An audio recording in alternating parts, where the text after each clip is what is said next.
coaching in this game is going to matter. What matters more to you, Brady? What Kyle Shanahan learned? Oh, go ahead. No. Kyle Shanahan or Andy Reid? Yeah, no, I think it's a good question. If you look at what Kyle Shanahan, has learned from their Super Bowl loss to the New England Patriots back when he was a coordinator for the Falcons, granted it's been a number of years now, 3 years removed from that time, but I think what you've seen over that period of time is he's really reinforced, I think, a commitment to the run. And you don't have to look any further than last week, only 8 pass attempts, because why get away from something that's working, especially if you're executing it extremely well? Keep hammering those mismatches or those light edges like they had in Zadarius Smith and Preston Smith, and being able to find unique ways of getting to the edges, whether it's different angles. And it could be the different gap scheme runs when you pull an offensive lineman and you're able to kick out and then lead through with use check. Or whether it's different ISOs or outside zones, whatever the case may be, I think he's really reinforced a commitment to the run, and that has been a learning experience for him. So that's one thing in this matchup that I don't think he's going to get away from or be scared of, just because of this high-powered offense from the Chiefs, knowing what I think his defense is capable of doing. And the fact that the Chiefs really can't run the football that well. So I think there's going to be some opportunities for them to kind of hang around this game. On the flip side, though, with Andy Reid, I kind of wonder, since it's kind of been so far removed since the last time he was in a Super Bowl, like how applicable that even is to this matchup. Like, I think I'm more curious to see how Steve Spagnuolo comes up with a defensive game plan for the 49ers rush offense. Like, I think I've got more questions about how the Chiefs are going to approach this matchup because of the personnel issues they're going to have on offense with that defensive front. And then how Spagnuolo looks at this offense for the 49ers and says, what can I take away? How can I take away? Because we can look at them and say, well, they'll just load the box to stop the run, and that's how they're going to win, because if they stop the run, Jimmy G can't win this game. But I actually would make a case that Kittle, Sanders, and Deebo Samuel are really good matches for a secondary, with the exception of Tyrann Mathieu. I think is a good player and a versatile player in that defense. I think they're going to have a hard time matching up. I think they could have used a guy like Juan Thornhill, who's no longer going to be able to be a part of this team and be in this game in the secondary for the Chiefs. So I think it's interesting looking at like the most recent times that each of these head coaches have been in the Super Bowl. Like, I'm just not really sure how much they're going to be able to apply from those lessons outside of Shanahan running the football more and committing to the run. Yeah, I think that. I was just going to say that, look, I think the advantage for the Chiefs is that they just played the Titans. Now, the Titans obviously are not running the same offense as the 49ers, but it's a run-heavy team who goes to the pass when they have to. And so, yeah, Kansas City fell behind 17-7 real quickly.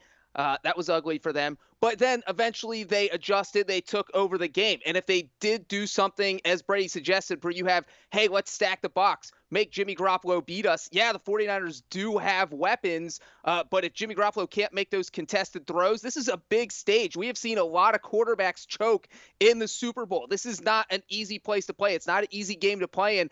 And so you're putting the pressure on Jimmy Garoppolo. Maybe his receivers are getting open. Maybe they are getting a step on those Chiefs defenders, but Garoppolo still has to make those throws. And although we've seen him do that at certain times this season, there are times where he's looked like a not so great quarterback. So I do think that putting the game on Jimmy, if you're the Chiefs defense coordinator, that is not a crazy idea. And one thing I'll say about Kyle Shanahan is that the last time we saw him in the Super Bowl, I know we all love to talk about the fact that the Falcons somehow blew a 28-3 lead, but hey, this guy, he's the offensive coordinator for the Falcons. He had to draw up a game plan to go up against arguably the greatest defensive mind in NFL history, Bill Belichick.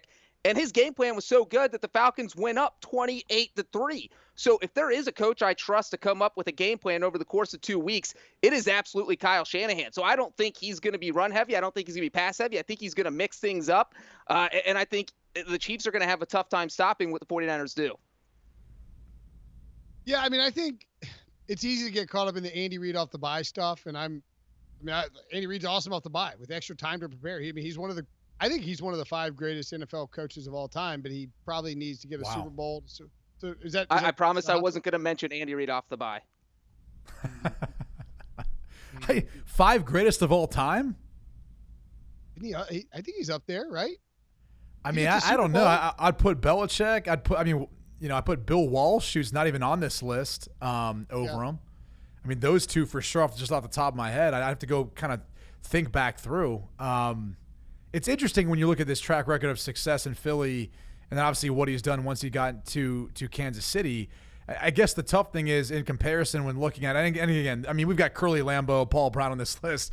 We're kind of getting back there as far as dating ourselves, but I mean, even some of the more recent ones, when you mention Bill Walsh, when you talk about, Belichick, who is on this list, it comes down to championships. And he's, close to some of those guys in wins, but he's, way far behind in that regard, not having won one yet.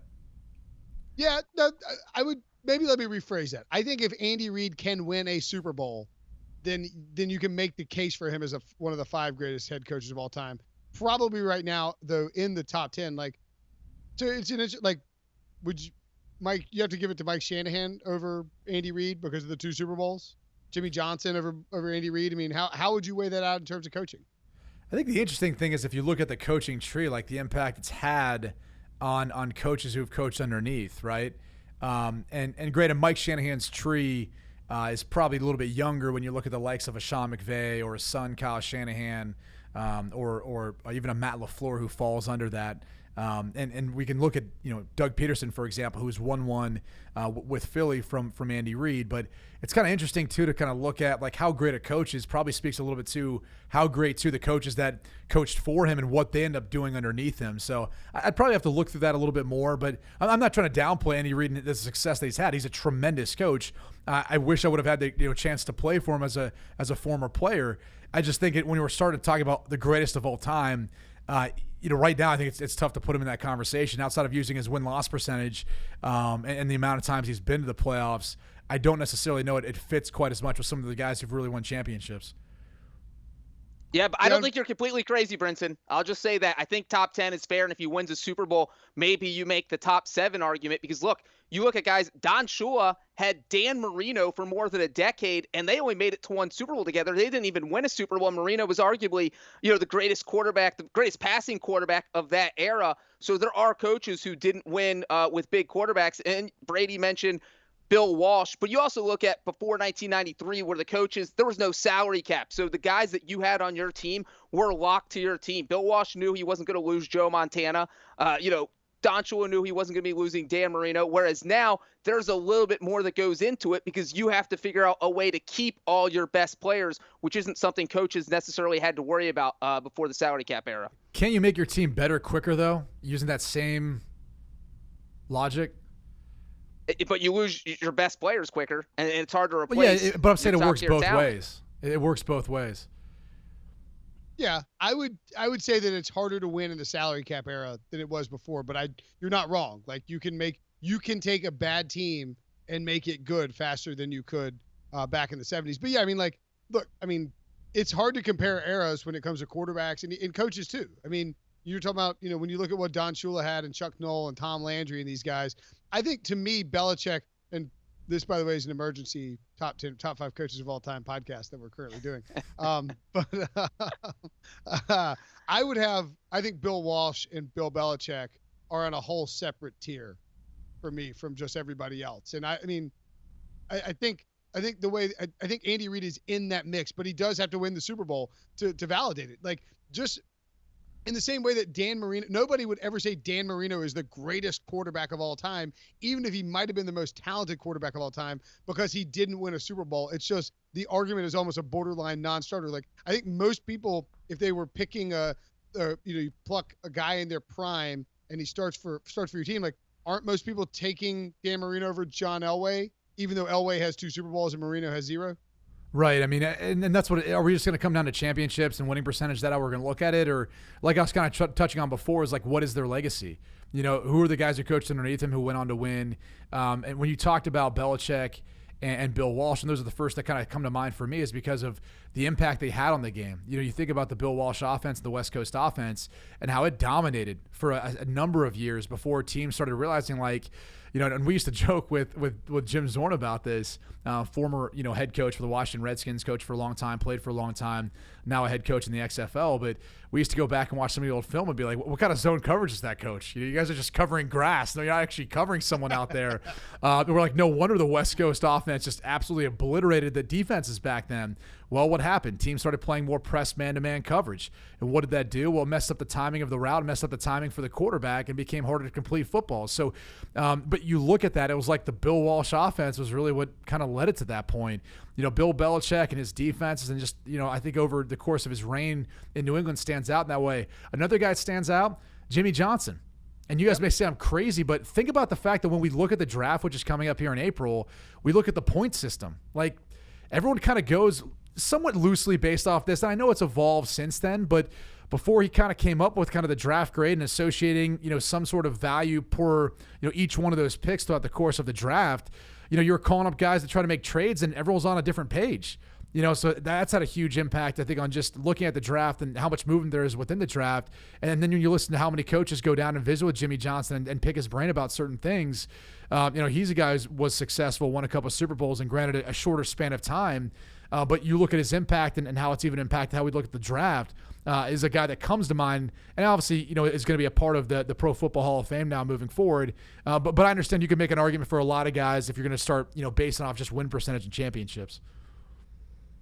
Yeah, and Jimmy Johnson also made, I was just say real quick, he made the huge Herschel Walker trade. You're a first-time NFL head coach. That's one of those things that is either going to blow up in your face and you're going to be out of the NFL in 2 years, or all of a sudden you're building on your legacy. He says, you know what? I'm going to get rid of our most talented player because I can get all these draft picks. I value draft picks. And as Brady said, he kind of created that system for the value of draft picks. He brought in all those draft picks. He built the Cowboys of the 90s and won multiple Super Bowls. So I think that goes a long way, as far as historically speaking, what a coach can do. And Jimmy Johnson definitely is in the conversation, even though he didn't win as many games as those other coaches that we've been talking about. Yeah, and by the way, Jimmy Johnson, he actually was pretty good in Miami, and if he never should have been fired in Dallas. Like, I was just going to say, if him and Jerry Jones had gotten along, like, who knows how much more success they would have had there during their time there in Dallas. It's kind of interesting to look back on that and think, like, what was the squabble? The fact that they just couldn't get over who deserves more credit for the wins and for the Super Bowls? It sounds like a pretty good problem to have. I'm surprised they could have never figured that out. I mean, he's getting in the Pro Football Hall of Fame before he's in the Ring of Fame in Dallas' stadium. Think about that for a second. It's insane. Get over it, Jerry. You wonder why, like, you can't move past it and win a Super Bowl? You're too busy holding grudges from the 90s. Like, what do you Steve Buscemi from Billy Madison with, like, a list of guys you don't like on your wall, like putting on lipstick and, like, walking around with a gun? Get over it, Jerry. Move Glad on. I called that guy.